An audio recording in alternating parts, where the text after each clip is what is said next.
Yo, share ko lang po para sa mga gusto magtipid dyan ng gulong. Kung ang gulong nyo ay tubeless, mahal yun. Ang bilhin nyo po ay pang tube type, pang interior. Pero pwede rin po siyang gawing tubeless. Yan, ganyan po sa akin. Yan. Ang brand po niyan ay Quick. Yan. Pang tube type po yan. Ano nakalagay? Tube type. Pero naka-tubeless yan. Pang tube type po siya pero naka-tubeless yan. Mas mura po yan kasi sa tubeless. Pati yung unahan yan. Yan. Yan. Pati unahan. Tube type. Mabasa nyo naman.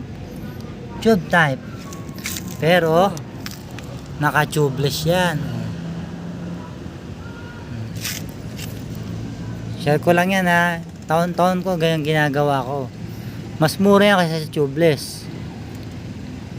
Mura ng 500 yan. Yan. Para po makatipid lang, i-share ko lang sa inyo.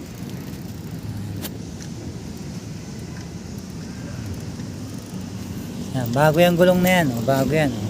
Yan, bago yan. Pati huli yan, bago yan. Bago rin yan.